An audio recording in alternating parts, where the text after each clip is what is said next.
नमस्कार, आप देख रहे हैं द बिहार टॉप। मैं हूं आदेशपुरी। एईडीओ एग्जाम आज दूसरा चरण और दूसरे चरण का सबसे इम्पोर्टेंट जीएस का आज पेपर समाप्त हुआ। छात्रों का मिला जुला रुझान है। कुछ लोग जो हैं वो पहले चरण से आसान बता रहे हैं, तो कुछ लोग जो हैं कुछ प्रश्नों को लेकर उनका ये कहना है कि ये पहले चरण से भी ज़्यादा टफ है। इसके अलावा जो लैंग्वेज का पेपर रहा है वो भी काफ़ी डिफरेंट रहा है इस बार। हमारे साथ हैं ऑफिसर्स एकेडमी के शशि शरण सर, और लगातार जो है एईडीओ को लेकर हजारों छात्रों को पढ़ाएं, और इस एग्ज़ाम पर इनकी नज़र बहुत पहले से थी, विशेष तैयारी कर रखी थी इन्होंने। तो सर से ही बात करते हैं। सर, क्या कहेंगे इस एग्ज़ाम को लेकर? सर देखिए, ये एग्जाम जो है बीपीएससी ने एक्सपेरिमेंट के रूप में खेला है, मुझे ऐसा लगता है। आप देखिए कि जो एईडीओ का पहले चरण का पेपर हुआ, पहले चरण के पेपर में उन्होंने बच्चों को चौंका दिया। लैंग्वेज का पेपर वहां आसान था, वही कोई बड़ा बैरियर नहीं था। छात्र लैंग्वेज का पेपर जब दे के निकले थे तो खुश थे कि हाँ भाई ठीक है, लैंग्वेज की पेपर को कराने का जो उद्देश्य है उस उद्देश्य के दौरान वो पेपर की क्षमता दिख रही थी। जीएस का पेपर स्तरीय प्रश्न नहीं, स्तर से भी ऊपर का प्रश्न कहा जाए, यूपीएससी के विद्यार्थियों के लिए चुनौती वाला प्रश्न कहा जाए। देखिए, एग्जामिनेशन हॉल के बाहर बैठकर ज्ञान देना बहुत आसान होता है, लेकिन उस बच्चे से पूछिए जो इस एग्जामिनेशन हॉल में अंदर बैठा होगा और जिसने परीक्षा को दिया होगा, मुझे लगता है कि उसमें 40 बना लेने वाला व्यक्ति जो है एक अति उत्तम विद्यार्थी के दौर में गिना जाएगा। बनाने के लिए लोग 70 बना दे वो अलग बात है, लेकिन आप इस बात को भी समझिए कि सीरियस कैंडिडेट्स को 1/3 निगेटिव भी ध्यान रखना है। निगेटिव 0.25 नहीं, 1/4 नहीं है, 1/3 निगेटिव है। उसको लेकर के उस पेपर ने सबको परेशान किया। उसके कारण कई बच्चों ने अगले दिन जो है मैथ रीजनिंग का पेपर देने तक बहुत लोग नहीं गए। आंकड़े आपको देख रहे होंगे, दिख रहा होगा 20,000 लोग नहीं किया देने। सर 20,000 ऐसे विद्यार्थी थे जिन्होंने अगले दिन मैथ रीजनिंग का पेपर नहीं दिया, सिर्फ इस प्रेशर में कि वो पेपर इतना कठिन आया। लेकिन एक बात देखने वाली है कि नॉर्मलाइजेशन की बात हुई थी। आज जब पेपर हुआ तो उम्मीद उसी स्तर की थी। अब इस पर दो तरह की बातें हैं। पहला, जो लैंग्वेज पेपर आज हुआ, उस लैंग्वेज पेपर ने सबको चौंकाया। लैंग्वेज पेपर में आप लैंग्वेज पेपर कराते क्यों हैं? लैंग्वेज पेपर का उद्देश्य बड़ा सीधा और सरल है कि व्यक्ति को, जो बच्चा, जो व्यक्ति चुन के जाए, जो विद्यार्थी चुन के जाए, उसको लिखने, बोलने, पढ़ने में अशुद्धि ना हो। वो अंग्रेजी में कोई लेटर आए तो उसको बेसिक अंडरस्टैंडिंग हो, बेसिक उसको ग्रामर का नॉलेज हो ताकि वो लिख पाए, बेसिक वोकैबुलरी का नॉलेज हो ताकि वो शब्दों का प्रयोग कर पाए। हिंदी में भी अशुद्धि ना हो, हिर्सीकार दीर्घिकार ना हो, हिंदी की ठीक ठाक भाषा का ज्ञान हो। कोई चिट्ठी उसे किसी अधिकारियों को भेजनी है तो उस ठीक से लिख पाए और आई हुई चिट्ठियों को ठीक से समझ पाए और उसको लागू करे या करवा पाए। उस नजर से ये पेपर नहीं दिखा। अंग्रेजी के पेपर में रविंद्रनाथ टैगोर का आप पोयम पूछ रहे हैं, ये लिटरेचर वाला नहीं बना पाएगा। पोयम का आप एक्सट्रैक्ट दे रहे हैं और 3 ही क्वेश्चन है मान लीजिए, और रविंद्रनाथ टैगोर का आप पोयम दे रहे हैं कि where the mind is without fear and the head is held high. उसके अलावा आप एक और रघुवीर नारायण का पोयम दे रहे हैं और कह रहे हैं इस पोयम के आधार पर, अच्छा पोयम में भी कॉम्प्रिहेंशन और पोयम में अंतर है। उस दिन कॉम्प्रिहेंशन वाला सवाल, आज पोयम वाला सवाल, तो चुनौती भरा प्रश्न है। और होता क्या है कि ये माइंड गेम है। आप समझिए कि पहला पेपर ये है, पहला पेपर में आगे में अंग्रेजी है, बच्चा खोलेगा और डिमोटिवेट हो जाएगा। सर तो क्या पिछले पेपर में इंग्लिश देखिए, एक जगह एंटोनिम सिनोनिम था, 5-5 सवाल, यहां पे बिखरा हुआ एक्टिव, पैसिव, सारे प्रकार के एक्सपेरिमेंट बेस्ट। सिनोनिम में भी ऐसे ऐसे वर्ड जो पिछले वाले आसान थे, इस बार एंटोनिम सिनोनिम में भी कहानी। डायरेक्ट इनडायरेक्ट स्पीच के प्रश्न, चलिए वो ठीक है, ग्रामेटिकल चीजें, लेकिन ये एक मानसिक दबाव छात्रों पर बना दिया जिसके कारण सेकंड शिफ्ट के पेपर पर असर पड़ जाएगा। क्योंकि बच्चे के दिमाग में है कि भाई 9 नंबर इसमें भी लाना है, वो भी एक चुनौती बढ़ा था। उसके बाद ये बच्चा यहां से निकला, पेपर 2 में आया जहां जीएस का पेपर था। जीएस के पेपर में आज एक अच्छी बात यह थी कि इतिहास के 25 प्रश्न आए थे और 25 में लगभग सभी विद्यार्थियों ने 23-24 प्रश्न सही किया होगा जिन्होंने तैयारी की होगी। वो सब जगह आपको मिल जाएंगे, लेकिन मूलतः एनसीईआरटी की किताब में आप ढूंढेंगे तो 25 के 25 सवाल मिल जाएंगे। लेकिन साइंस के प्रश्नों पर आप क्या कहेंगे? साइंस का स्तर, क्या आप आईआईटी, जेईई और नीट की तैयारी कराने वाले बच्चों को चुनना चाहते हैं? विज्ञान की बेसिक समझ होनी चाहिए कि आप अधिकारी बने तो वैज्ञानिक चीजों को वैज्ञानिक तरीकों से आप देख पाए। इस विज्ञान के इतने कठिन प्रश्न हैं जो 11th-12th के एनसीईआरटी पढ़ने के बाद भी चुनौतियों के साथ बनेंगे। एक खंड आपने इतिहास का आसान 25 दे दिया, बनाने लायक है। भूगोल में भी पिछले बार के मुकाबले आज का प्रश्न कठिन रहा है।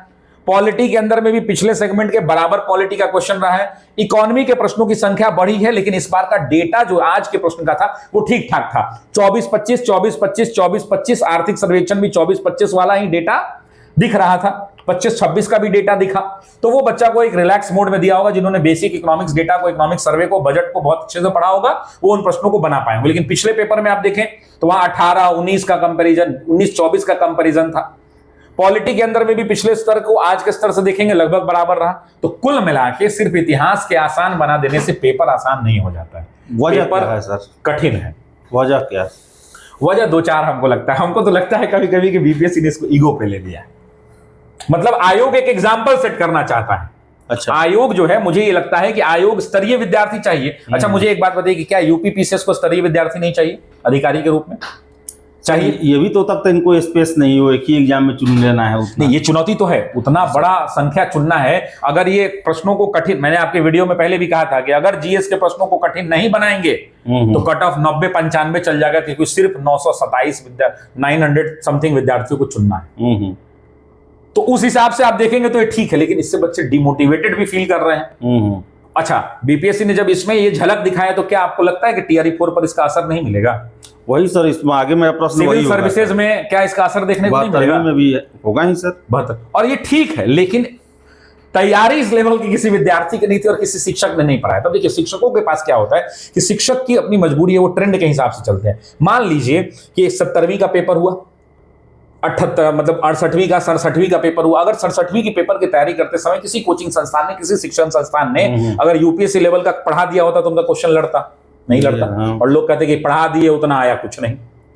तो समझ 70वीं में भी वैसे ही हुआ, लोग पढ़ा लो 69वीं की तरह क्वेश्चन आ गया, रेलवे रटने वाला। तो ये हर बार अपने आप से चौंका रहा है आयोग। तो मुझे लगता है कि आयोग जो है, चलिए सर, ये तो जो बीत रहा है सो बीत रहा है लोगों पर, बीत नहीं रहा है, बड़ा जबरदस्त बीत रहा है। हाँ, तो टफ है, तो सभी के लिए टफ है। लेकिन आप इसमें कितने अंक करने वाले छात्र को आप कहेंगे कि रेस में हो तुम? देखिए, मैं आपको एक बात बताता हूँ, जो जीएस के विद्यार्थी हैं उनके लिए डिसाइडिंग फैक्टर जो है वो मैथ रीजनिंग का पेपर है। इस बात को आप मानिए मत मानिए, अगर बहुत बढ़िया विद्यार्थी है तो वो 50 नंबर अगर इस जीएस के पेपर में ले आता है। बहुत कमजोर विद्यार्थी है तो वो भी 34-35 नंबर, जी सर, 30 नंबर 35 नंबर तक ला सकता है। तो डिसाइडिंग जीएस वालों का मैथ रीजनिंग थोड़ा कमजोर होता है और उस समय सीमा के अंदर बनाना होता है, वो भी एक चैलेंज होता है।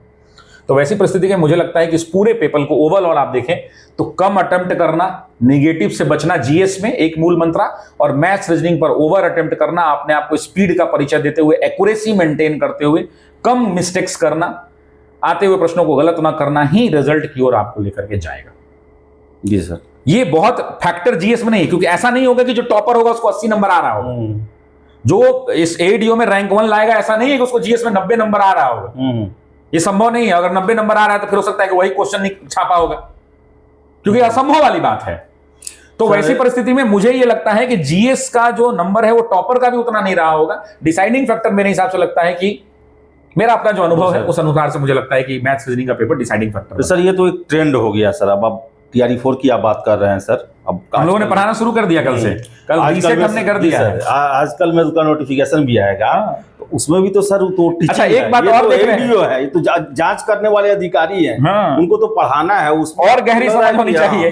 रविन्द्रनाथ ठाकुर, उसके बाद बंकिम चंद्र चटर्जी, लोग सब कुछ आ सकता है सर। देखिए, मैं आपको फिर से बता रहा हूं, इसमें एक चीज देखनी होगी, जो पीआरटी के विद्यार्थी होंगे उनको जीएस में 6 to 10 लिमिट नहीं रख के क्लास 6 to 12 तक की एनसीईआरटी को कवर करना होगा, नंबर 1। और जो सब्जेक्ट स्पेसिफिक विद्यार्थी हैं वो ग्रेजुएशन वाले सिलेबस के लिए भी थोड़ा बहुत तैयार रहना पड़ेगा। अगर फोटोसिंथेसिस आपके सिलेबस में है तो उम्मीद की जाएगी कि आप पार्ट 1 पार्ट 2 में जो फोटोसिंथेसिस पढ़ना है उससे भी अगर 4 कथन एक प्रश्न में पूछे गए हैं तो पहला कथन हो सकता है 9-10 वाली एनसीईआरटी से हो, दूसरा 11-12 वाली से हो सकता है कि तीसरा कथन जो है एक फंसाने के लिए, देखिए आयोग फंसा सकता है ना, 4 स्टेटमेंट दिया, 3 आपके जानने वाला है, चौथा में गेम कर दिया।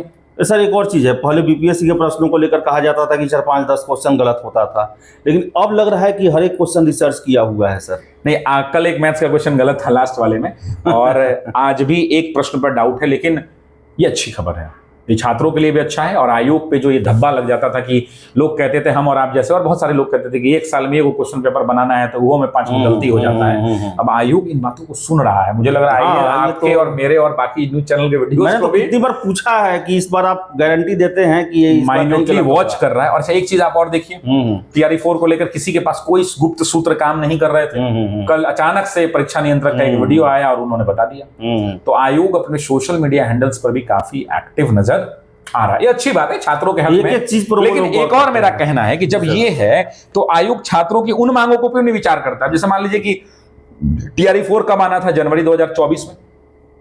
टीआरई 3 दिया गया तो कहा गया कि सप्लीमेंट्री नहीं दे रहे हैं, इसलिए जो 30-40 हजार बचा है उस पर एग्जाम करा रहे हैं, याद है आपको। तो जो बच्चे का 2024 में टीआरई 4 की जो बच्चा तैयारी कर रहा था और जिस बच्चे का वो लास्ट अटेम्प्ट था, उम्र अंतिम था, उनका क्या होगा? क्या आयोग इस बात की जिम्मेदारी लेगा कि उनको 2 साल एक्सटेंडेड एज बढ़ाएगा? ये तो फिर आयोग कह देगा कि विभाग जाने। लेकिन आप बताइए कि ये दिक्कत है या नहीं है? ये तो है ही सर, ये सब तो प्रॉब्लम है ही। और शिक्षा विभाग के आश्वासन से ही छात्र तैयारी किए या कोर्स किए इसका, कहीं बीएड किए या जो भी किए। अभी 24-26 वाले बच्चे देखिए, 24-26 वाले, उनको भी पता है ये 24, आप जान रहे थे 24-26 वाले बच्चे एकजुट हैं, इस बात को आप समझिए। और उनको भी ये पता है कि उन्होंने बीएड किया ही है बीपीएससी टीआरई के लिए, उन्होंने हरियाणा यूपी एमपी के लिए नहीं किया है। सही सर। और वो भी इस बात को समझ रहे हैं कि 48-50 हजार सीट जो इस बार आया है, ये अगली बार 10,000 से ज्यादा नहीं होगा। वो भी कब आएगा कौन जानता है, एक साल बाद आएगा तो देगा ही, लेकिन अब सीट की संख्या बहाली आएगी क्योंकि सरकार का प्राथमिकताओं में ये, लेकिन सीटों की संख्या 72वीं के छात्र को क्या कहेंगे सर, ये ट्रेंड को देखते हुए? सर हम एक बात कहें जी सर, 72वीं के छात्र के लिए, और मैं आपको उसमें ऐड भी करूंगा।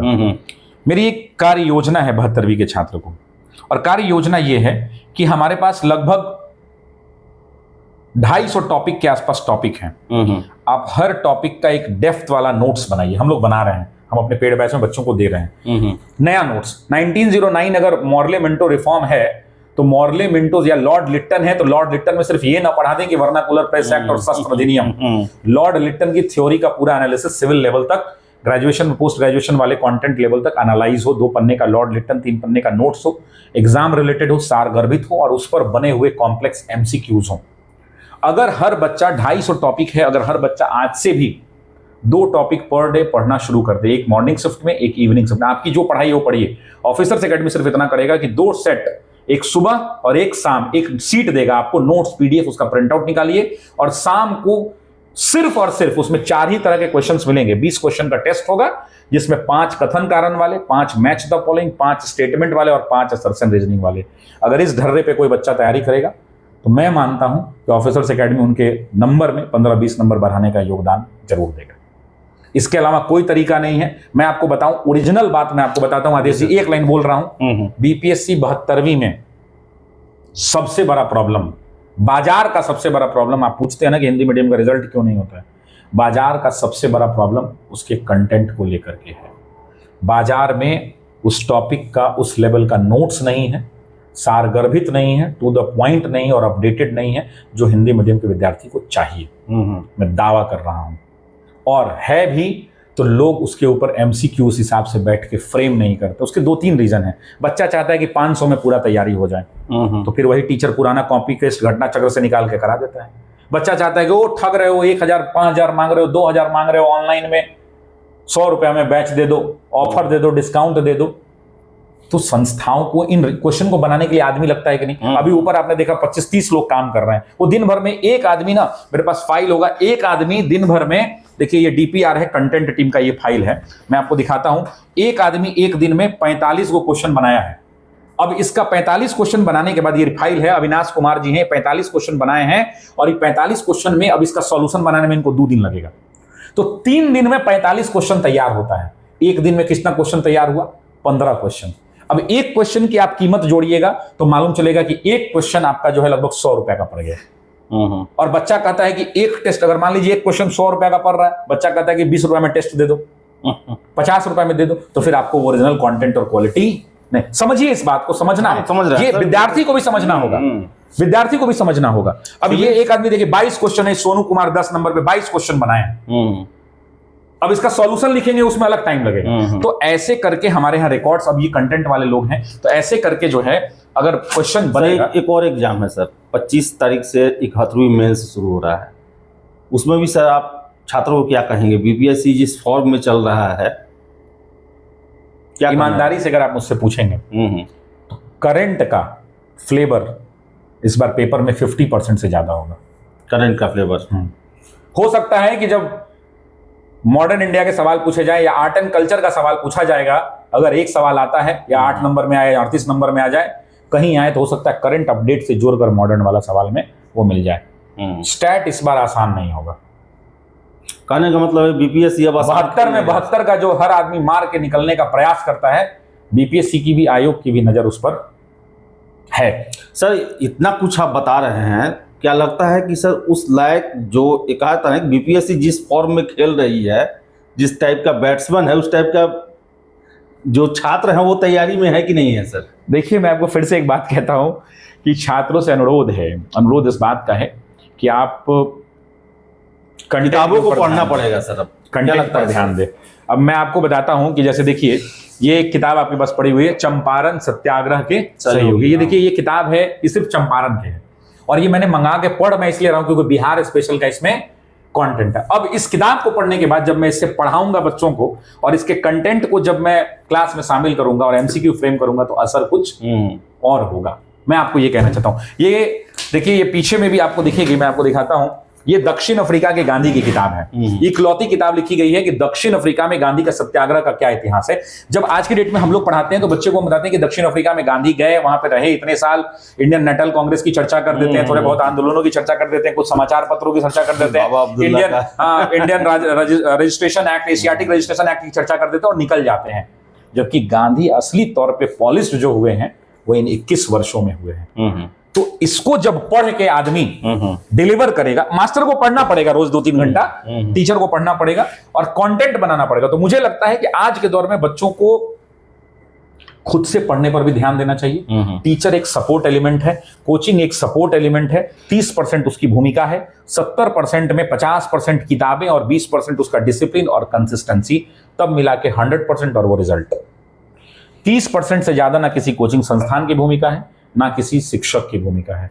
50% उनके कंटेंट में दम होना चाहिए और नोट्स हिंदी माध्यम का कहीं बाजार में उपलब्ध नहीं है। सर 70वीं के बाद एक तरह से बीपीएससी के एग्जाम को हलवा बता दिया गया था। सर वो हलवा है या फिर छट्टी का दूध? हलवा यही है कि एईडीओ का जब क्वेश्चन पेपर आ रहा है तो कोचिंग संस्थान वाले आजकल यूपी में खड़ा होकर यूट्यूब पर डिस्कशन नहीं करा पा रहे हैं।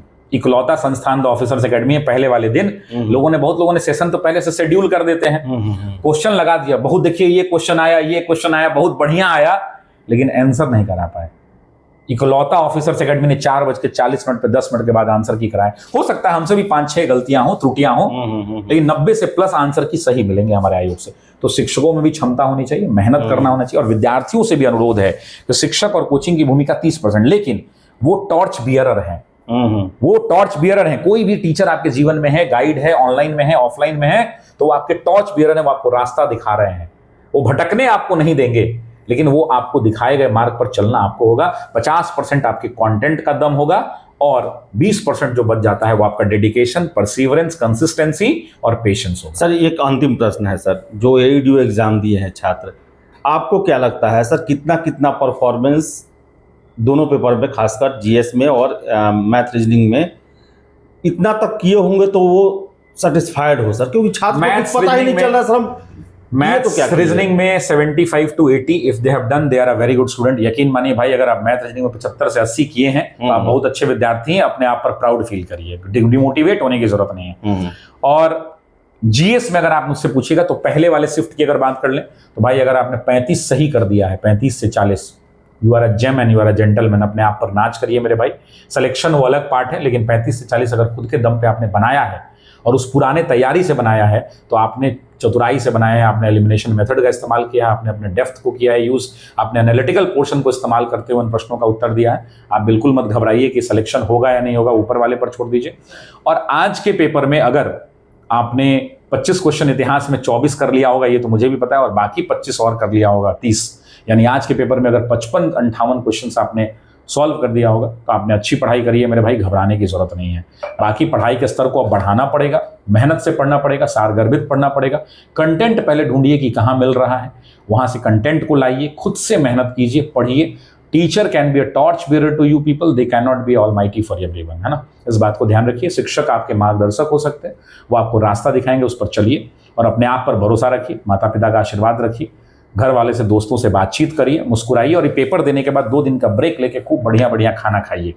और अपने आप को फ्रेश करिए और सिलेक्शन के लिए आगे बढ़िए। तो चलिए, हाँ, पेपर टफ है तो सभी के लिए टफ है, और आप जितना गहराई से पढ़े होंगे, जितना कंटेंट पर काम किए होंगे, वो ही आपको साथ देगा। और आगे के परीक्षाओं में अगर वो बीपीएससी से संबंधित है तो आपको जी तोड़ मेहनत करना पड़ेगा, हर एक ऑथेंटिक बुक पढ़ना पड़ेगा, कुर्सी टेबल पर समय देना पड़ेगा आपको, और मार्गदर्शक आपका एक होना चाहिए, और पीडीएफ छोड़ के प्रिंट आउट पर जाना पड़ेगा सर। वो टेबल कुर्सी पकड़ना ही पड़ेगा। किताब देखिए, किताब और पीडीएफ में अंतर ये होता है ना, मान लीजिए कि अब मैं लॉर्ड लिटन का कोई नोट्स दूंगा तो वो 2 पन्ने का होगा, लेकिन वो सारगर्भित होगा 4-5 किताबों से मिलकर बनाया गया। मोबाइल से 2 घंटा पढ़ सकते हैं, संभव नहीं। आप प्रिंट आउट के दौर में पढ़िए, घर में प्रिंटर रखना पड़ेगा आपको, लॉज में प्रिंटर रखना पड़ेगा, कलम, और ये आपको उस पर अंडरलाइन होना चाहिए, दिमाग में बैठता है डेफिनेटली। तो ये सब करना पड़ेगा आपको। ये कहा जाता है ना कि पुनः आपको जो है वो लौटना है किताबों के दौर में, और कलम को आपको रोज पकड़ के कम से कम 5 घंटा उससे काम करना पड़ेगा डेफिनेटली। तो चलिए, और